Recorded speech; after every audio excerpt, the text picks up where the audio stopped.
The November wind cut through the streets of Boston like a blade, sending newspapers tumbling across the sidewalk and forcing people to pull their coats tighter. Inside the Park Street subway station, the air was thick with the smell of coffee, exhaust fumes, and the unmistakable scent of too many people packed into too small a space. It was just after 5 in the evening, and the station buzzed with the familiar chaos of rush hour. Thousands of commuters moved through the tunnels like a river, each person lost in their own world. Some stared at their phones. Others clutched briefcases or shopping bags. A few rushed past with earbuds in, blocking out the noise of the city underground. Nobody really looked at each other. That's just how it was in the city. Everyone had somewhere to be, something to do, someone waiting for them at home.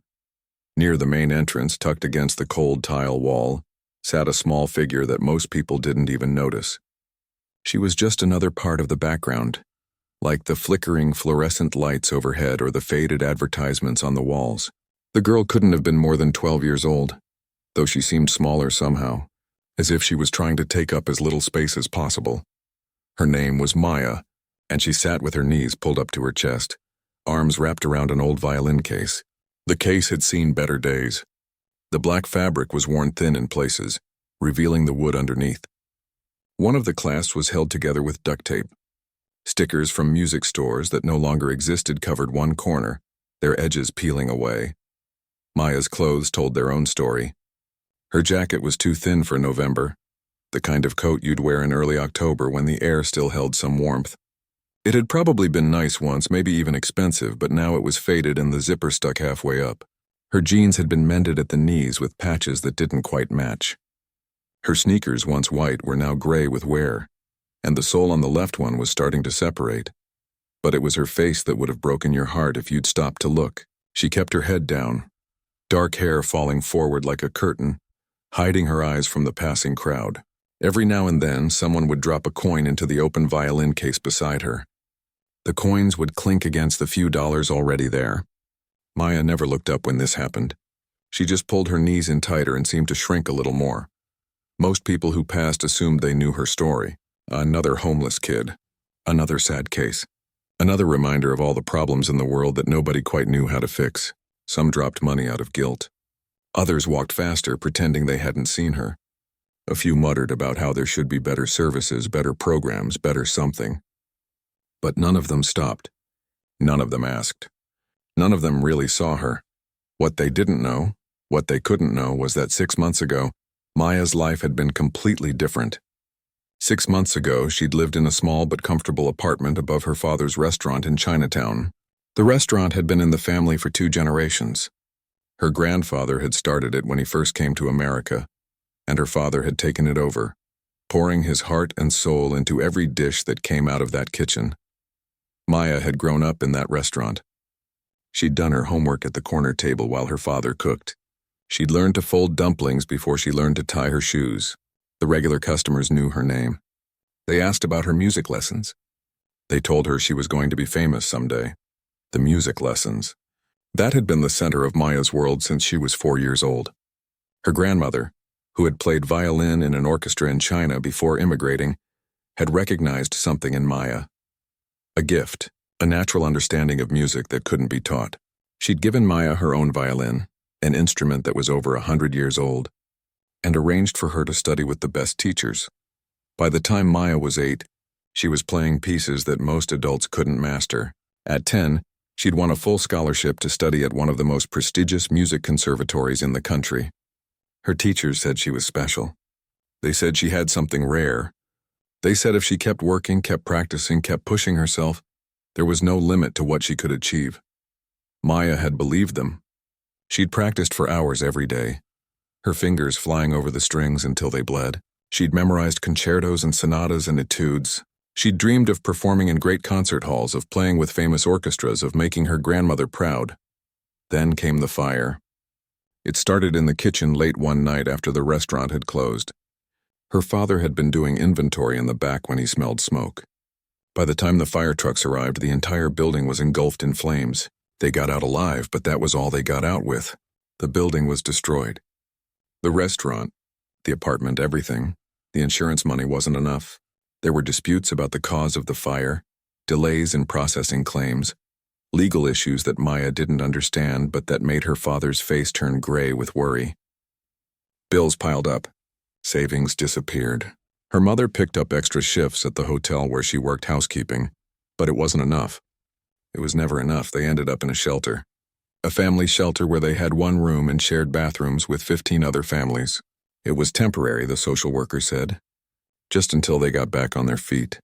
But weeks turned into months, and getting back on their feet seemed more impossible with each passing day. Maya had to leave the conservatory. There was no way to keep up with the demanding schedule, no way to practice properly in the crowded shelter, no way to afford the extra materials and performances that were expected. Her teachers had been understanding, but there was nothing they could do. Her spot went to someone else, someone whose life hadn't fallen apart. The only thing Maya had managed to keep was her grandmother's violin. She'd been holding it when they fled the fire, and she'd never let it go since. It was all she had left of her old life, of her dreams, of the person she used to be. Now she came to the subway station most evenings. Not to beg, though that's what everyone thought. She came because she needed to be around the music, even if she wasn't playing it. She came because in the chaos of the station she could disappear. She came because at the shelter, there were too many rules, too many questions, too many eyes watching her family's failure. She sat with the violin case beside her, and when people dropped money, she let them. The money helped. A few dollars here and there added up. Her mother didn't ask where it came from, and Maya didn't tell her. It was easier that way. But as Maya sat there on that cold November evening, with hundreds of people streaming past without really seeing her, she held onto the violin case a little tighter. Inside was the one thing that still connected her to who she used to be, to who she might have been, to dreams that felt more distant with each passing day. She had no idea that everything was about to change. That in just a few minutes, the music she'd been holding inside would refuse to stay silent any longer. That the city that had learned not to see her was about to stop and truly listen. Sometimes the smallest moments create the biggest shifts. Sometimes all it takes is one person to recognize what everyone else has missed. And sometimes the music finds a way out, no matter how hard you try to keep it hidden. The evening rush was reaching its peak when Maya heard the familiar sound of wheels rolling across the concrete floor.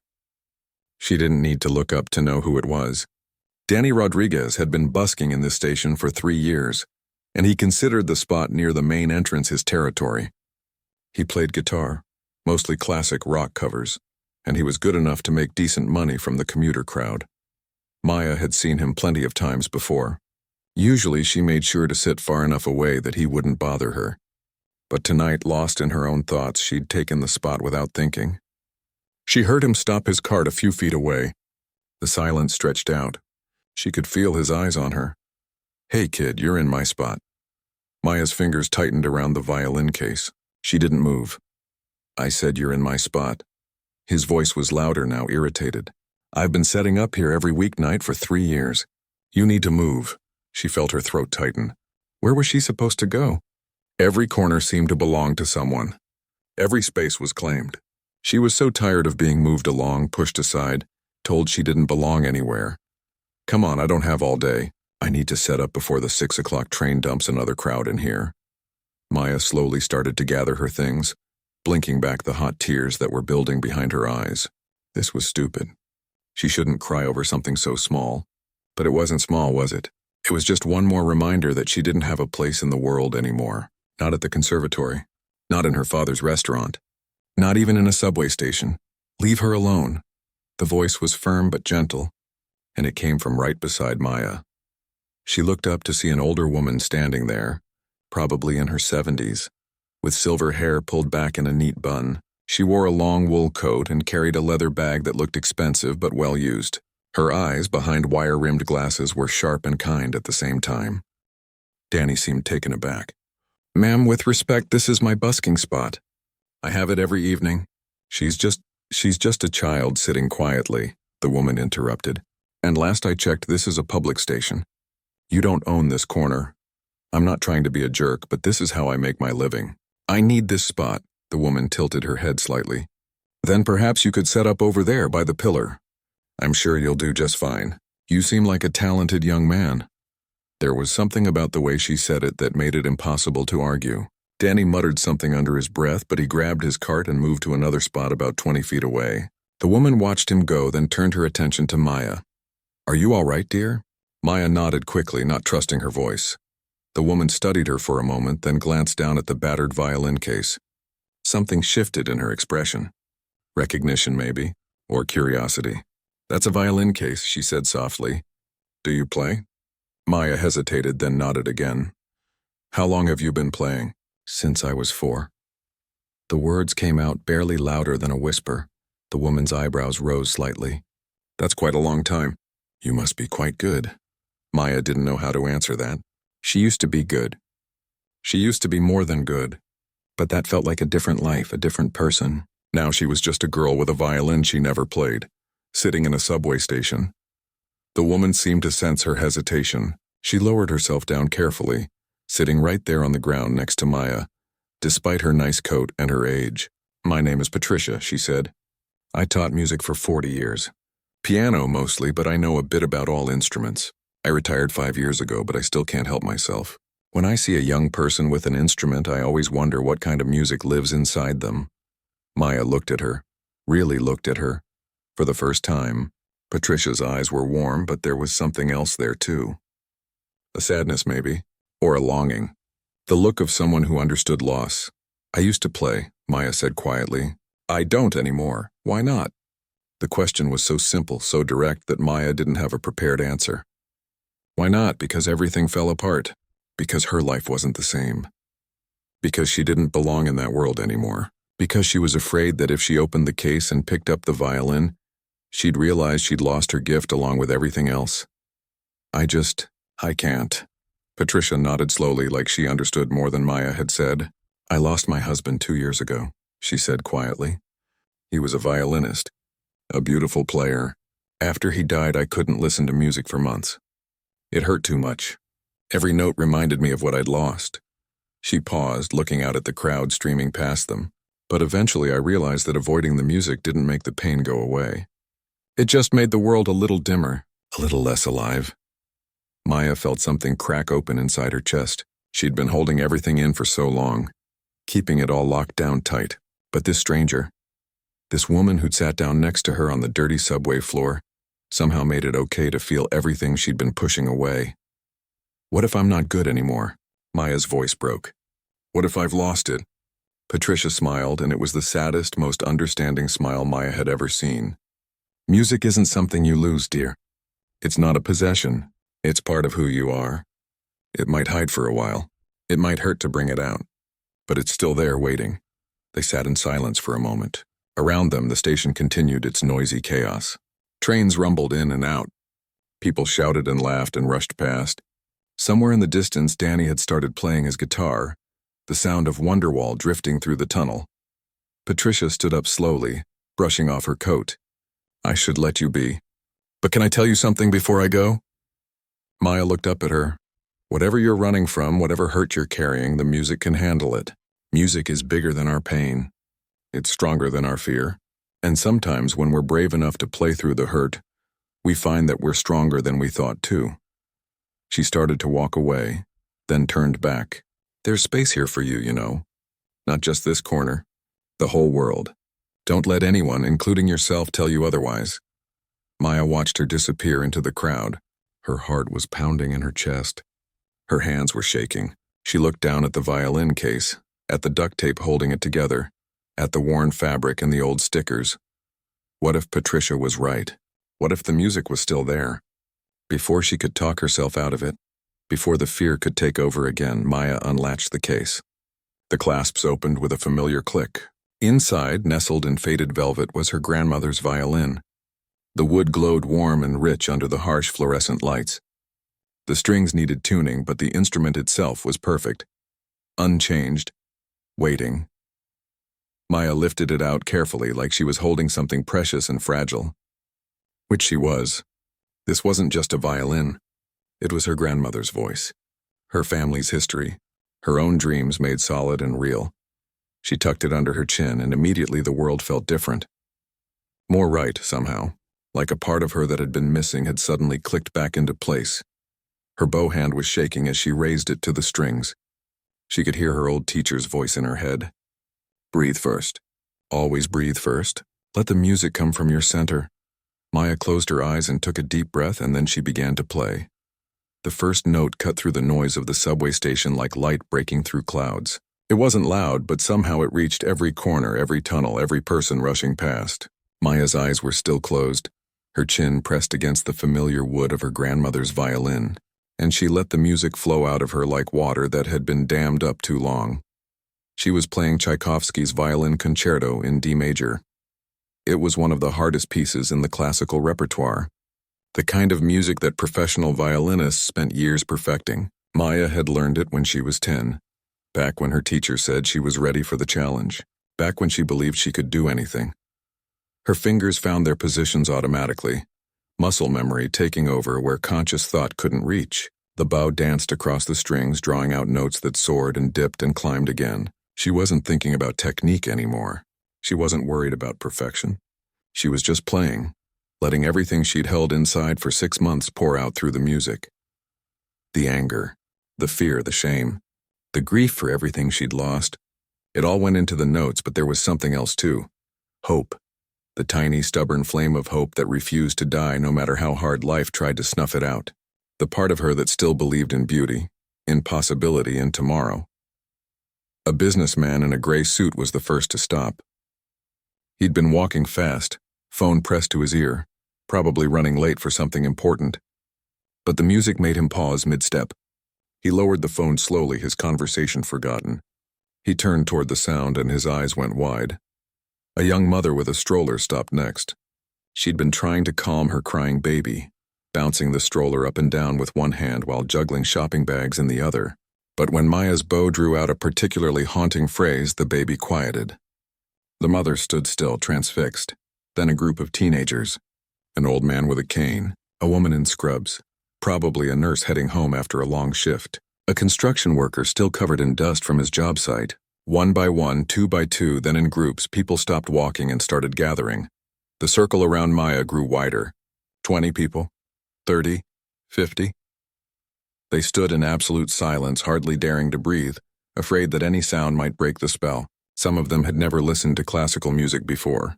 Others had season tickets to the symphony. But none of that mattered. The music reached everyone the same way. A college student pulled out her phone and started recording, her hands shaking slightly. Others followed, dozens of phones rising up, capturing this impossible moment. A child prodigy playing like a seasoned professional, a girl in worn clothes making music that belonged in the finest concert halls in the world. It didn't make sense, and that made it even more powerful.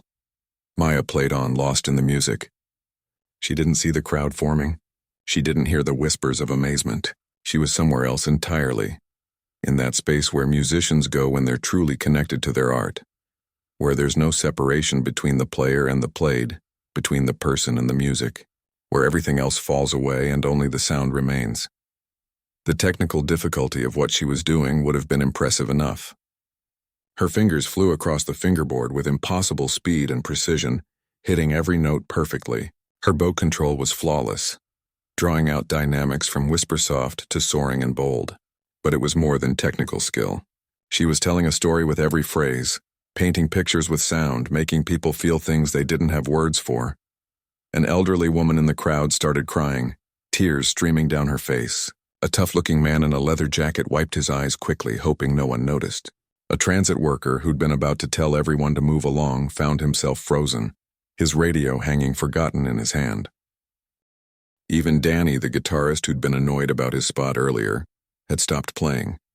He stood at the edge of the growing crowd, his guitar hanging from his shoulder, staring at Maya with something like awe on his face. He'd been busking for 3 years, and he was good. But this was something else entirely. This was the kind of talent that made you realize how much further music could go, how much deeper it could reach. The crowd had grown to over 100 people now. The whole main corridor of the station was blocked. More trains arrived, dumping more commuters into the space, and instead of pushing through in annoyance, they joined the circle. The usual impatience of rush hour had vanished. No one checked their watches. No one worried about missing their train. They just stood and listened. Maya moved into the second movement and the mood shifted. Where before the music had been bright and technical, Now it turned deeply emotional. This was the heart of the piece. The part where the violinist got to show not just their skill but their soul. The melody was simple but devastatingly beautiful, and Maya played it like someone who understood loss. Because she did. She understood it better than most people 3 times her age. An older man near the front of the crowd felt his breath catch. He was a music professor at one of the local universities, and he'd heard this concerto performed dozens of times by trained professionals. But he'd never heard it played with this kind of raw honesty. This girl, whoever she was, wasn't just performing the notes. She was living them. Patricia, who'd walked away but hadn't gone far, pushed her way back through the crowd. When she saw Maya playing, her hand went to her mouth. This was what she'd sensed when she saw the violin case. This was the music she'd known was hiding inside this child. Tears filled her eyes, but they were good tears. Proud tears. The tears of someone witnessing something rare and precious. The music built toward its climax. Maya's bow moving faster now, her whole body swaying with the motion. Sweat beaded on her forehead despite the cold. Her fingers were starting to hurt, unpracticed as they were after months of silence. But she pushed through the pain. She had to finish. She had to let all of it out. The crowd was completely silent except for the violin. Someone's phone rang, and 3 people nearby shushed the owner before they could even reach for it. A train rumbled into the station on a nearby platform, but no one moved to board it. Another train would come. This moment wouldn't. Maya hit the final section of the movement, the part that required the most delicate control. Her fingers were bleeding now, tiny spots of red appearing on the strings, but she didn't stop. She couldn't stop. The music demanded to be finished, and she would see it through. The last notes hung in the air like something you could reach out and touch. Maya held the final position for a breath longer than necessary, then slowly lowered her violin. For a moment, nothing happened. Complete silence filled the station, as if the entire city was holding its breath. Then someone started clapping. Just one person at first, then another, then suddenly everyone at once. The applause crashed over Maya like a wave, echoing off the tile walls and concrete ceiling, building and building until it was almost deafening. People weren't just clapping politely. They were cheering, shouting, some of them jumping up and down. Maya opened her eyes and nearly dropped her violin in shock. There were hundreds of people surrounding her. Actual hundreds, all staring at her, all applauding. Money rained down into her open violin case. Bills, not just coins. 20s and 10s and 5s, people reaching into their wallets and purses and giving whatever they had. But Maya barely saw the money. She saw their faces. The joy, the wonder, the recognition.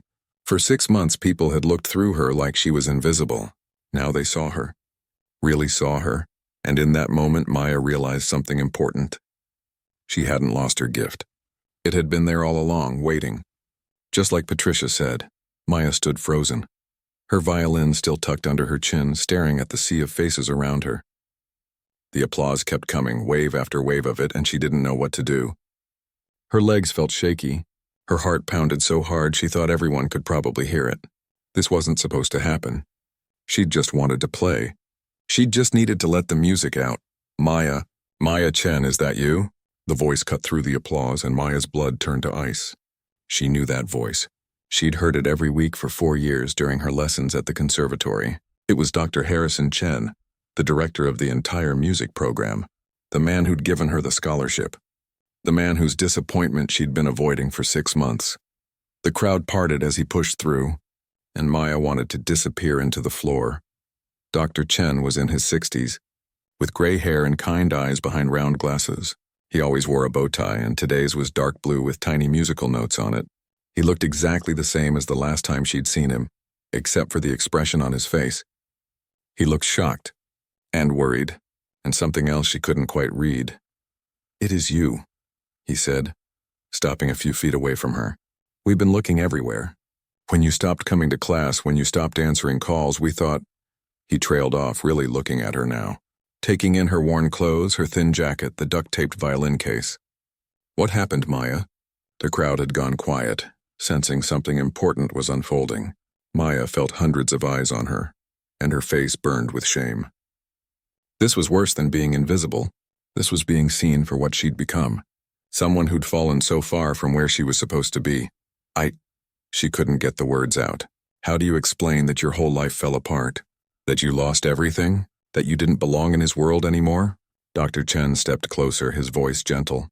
Maya, where are your parents? Are you living on the streets? No, she managed to say. We're in a shelter.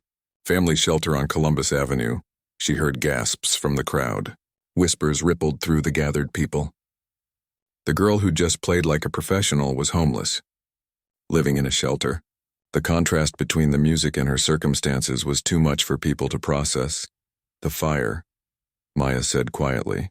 My dad's restaurant burned down 6 months ago. We lost everything. The building, the apartment, all of it. I couldn't keep up with the conservatory schedule. I couldn't practice properly. I didn't want to waste your time or the scholarship when I couldn't give it everything anymore. Dr. Chen's face crumpled. Oh, Maya, you should have told us. We have emergency funds for situations exactly like this. We have housing assistance programs. You didn't have to disappear. I was embarrassed, Maya whispered, and now the tears were coming hot and fast down her cheeks. Everyone at the conservatory, they all have so much. Nice clothes, nice instruments, parents who can afford everything. I didn't want anyone to know. I didn't want to be the charity case. You were never a charity case, Dr. Chen said firmly. You earned that scholarship because you're extraordinarily talented. That performance just now? He gestured around at the crowd. That's why we gave you that scholarship. Not because we felt sorry for you. Because you're brilliant. Patricia pushed her way to the front of the crowd. This girl has been sitting in this station for weeks, she said loudly, addressing both Dr. Chen and the gathered people. Weeks, and we all walked past her. We dropped our spare change and felt good about ourselves and went on with our lives. We never stopped. We never asked. We never really saw her. Her words hung in the air, and Maya saw people in the crowd shifting uncomfortably. It was true. They'd all seen her or someone like her, and they'd made assumptions. They'd decided they knew her story without ever asking.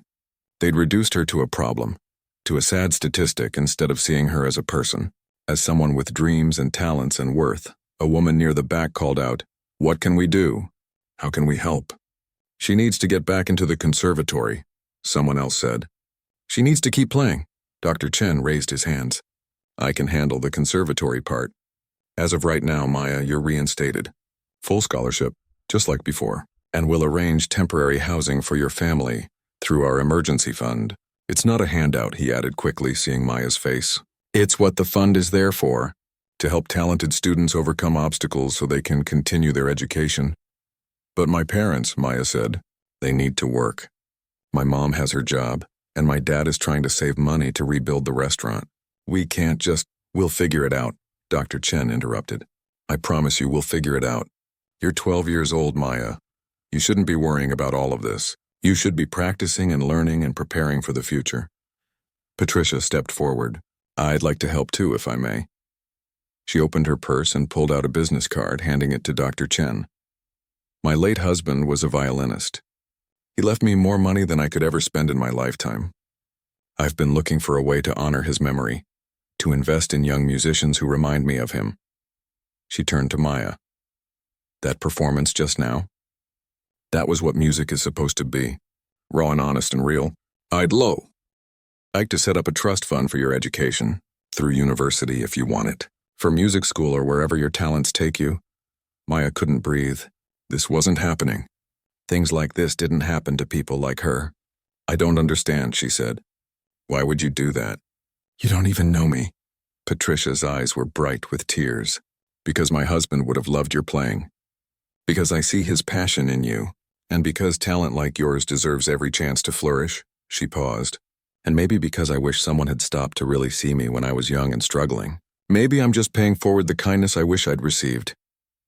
The businessman in the gray suit who'd been one of the first to stop stepped forward. "I own a small marketing firm. Those videos people took," he gestured at the phone still recording, "they're going to go viral. By tomorrow, millions of people will see this. We should use that attention to raise funds for the family. I'll set up a crowdfunding page tonight. No fee, no commission. I'm a reporter for the Globe," a woman with a notebook said. "I'd like to write about this. About Maya. About her family, about how talent can exist anywhere if we just take the time to look. Would that be okay?" Maya looked at Dr. Chen, overwhelmed. He smiled and nodded. "It's your choice, Maya. but I think sharing your story could help a lot of people. Not just you." The young mother with the stroller moved closer. "My baby was crying for an hour straight.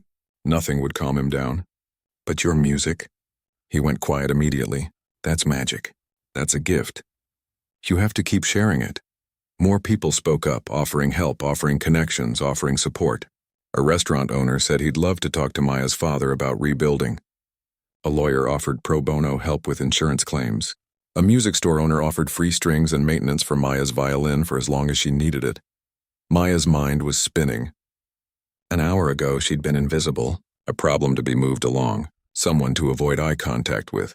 Now she was surrounded by people who wanted to help, who saw her potential, who believed in her future. But the most important thing wasn't the money or the offers of help, as amazing as those were. It was the recognition. These people saw her now, really saw her. Not as a homeless kid or a charity case, but as a musician, as someone with value and worth and something to contribute to the world. Dr. Chen put a hand on her shoulder. "Come on, let's call your parents and tell them the good news, and then we need to get you back into lessons. You're good, Maya, but that technique needs work. You've been away too long." Maya laughed through her tears. "My fingers are bleeding, then we'll start slow. But we will start, today, right now." He looked at the crowd. "Thank you all for stopping, for listening, for seeing what everyone else missed. You've changed this young woman's life today." As the crowd began to disperse, people kept coming up to Maya, shaking her hand, taking selfies with her, pressing money into Dr. Chen's hands for her family, asking for her name, promising to come to her concert someday. Danny, the guitarist, approached last. "Hey, kid, I'm sorry about earlier, about being a jerk about the spot." Maya shook her head. "It's okay. No, it's not. I was so worried about my territory, my money, my problems. I didn't see you." He smiled ruefully. "I'll never make that mistake again. You've got the spot whenever you want it, and if you ever need someone to play backup," he gestured to his guitar, "I'm available." As Maya packed up her grandmother's violin, she noticed the case was overflowing with money. Hundreds of dollars. Maybe thousands. But more than that, there were notes. Little scraps of paper with phone numbers and offers of help. Business cards. Email addresses. People wanting to stay connected, wanting to follow her journey. Patricia waited until most of the crowd had left. "You know what the most beautiful part of today was?" She asked Maya. "What?" "You played for yourself first. Not for money or recognition. You played because you needed to. That's what real artists do. Don't ever lose that." Maya nodded, understanding. The music had saved her today. But more than that, the music had reminded her who she was. Not what had happened to her, but who she was underneath it all. A musician. A daughter.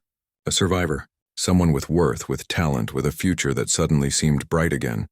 6 months later, Maya stood backstage at Symphony Hall, her hands trembling slightly as she adjusted her dress. It was a deep blue, the color of midnight, and it fit perfectly. She still wasn't used to wearing nice clothes. Sometimes she caught herself checking the price tags even though Patricia had insisted that she stop worrying about money. Old habits died hard. Through the curtain, she could hear the audience taking their seats. The rustle of programs, the murmur of conversations, the occasional cough. Symphony Hall sat over 2,000 people, and tonight it was sold out. Every single seat. People had lined up for tickets the day they went on sale, and some had even traveled from other states to be here. Her father squeezed her shoulder. "You nervous?" Maya nodded. "Terrified," he smiled.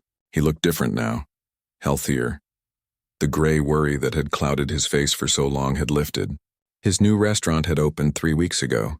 Smaller than the old one, but completely his. The crowdfunding campaign had raised enough to cover the startup costs, and the place had been packed every night since. People wanted to support him, wanted to be part of the story, but more than that, they wanted to taste his food. Success that was earned, not just given. "Good," he said. "Being nervous means you care. Your grandmother always said that the day you stop being nervous before a performance is the day you should quit." Maya touched the violin case in her hands. Her grandmother's violin, restrung and professionally maintained, courtesy of the music store owner who'd kept his promise. It looked almost new, but it still held all the history, all the memories. Some things you couldn't restore, and that was okay. The wear and tear was part of the story. Her mother appeared with Maya's little brother, who was now 6 and couldn't stop fidgeting in his button-up shirt. "There's so many people out there," he whispered loudly. "Are you gonna mess up? Kevin! her mother scolded, but Maya just laughed. Maybe, but if I do, I'll keep playing anyway. That's what the last 6 months had taught her. You don't have to be perfect. You just have to show up and do your best even when you're scared, even when you're not sure you're ready. Especially then Dr. Chen appeared in the doorway. 5 minutes, Maya, how are you feeling? Like I might throw up, he chuckled. Every great performer feels that way. It means you're alive. It means you're about to do something that matters. He paused. There's someone here who wants to wish you luck. Patricia walked in, elegant as always, wearing a deep purple dress and her late husband's wedding ring on a chain around her neck. She'd told Maya once that wearing it helped her feel like he was still with her for important moments. And this was an important moment. You look beautiful, dear, Patricia said, taking Maya's hands. Breathe. Remember, you've already done the hard part. You've already survived. Everything after that is just showing the world what you're made of. Maya hugged her tight. Thank you for everything. Thank me by playing your heart out. That's all I ask. The stage manager appeared. We're ready for you, Miss Chen. This was it. Maya picked up her violin case and followed him toward the stage. Her family and Patricia headed to their seats in the front row. Dr. Chen gave her one last encouraging nod before disappearing into the wings. Maya stepped out onto the stage, and the applause hit her like a physical force. 2,000 people all standing, all clapping for her before she'd even played a single note. The lights were bright, making it hard to see individual faces, but she knew they were there. She knew her family was watching. Patricia was watching. Dr. Chen and all her teachers from the conservatory were watching. But she also knew that somewhere in that crowd were the people from the subway station. The businessman who'd set up the crowdfunding page. The reporter who'd written the article that changed everything. The young mother with the baby. Danny the guitarist who'd become an unexpected friend and sometimes practiced with her at the conservatory. Regular people who'd stopped to listen when they could have just kept walking. The videos from that November evening had gone viral, just like the businessman predicted. Over 10 million views across different platforms. News stations had picked up the story. Talk shows had called. For a few weeks, Maya had been everywhere. The homeless prodigy. The subway violinist. The girl who played her way out of poverty. She'd hated those labels at first. They reduced her to a headline, to a feel-good story that people could share and then forget about. But Patricia had helped her see it differently. Use the attention, she'd said. Use it to shine a light on all the other talented kids out there who just need someone to see them. You're not the only one. You're just the one who got lucky that day. So Maya had. She'd started a foundation with Patricia's help, finding young musicians from struggling families and connecting them with resources, scholarships, instruments, teachers. She'd gone back to that subway station once a month to perform, and every dollar she made went straight into the foundation. She'd learned that her story was powerful not because it was unique, but because it wasn't. There were thousands of kids like her, and they deserved chances too. Maya walked to the center of the stage and took her position. The applause died down. The hall went silent. She could hear her own breathing, her own heartbeat. She closed her eyes for just a moment and thought about her grandmother, who'd given her this violin and this gift, who'd believed in her before anyone else did. Then she lifted the violin to her chin and began to play. It was the same piece she'd played in the subway station, Tchaikovsky's Violin Concerto in D major.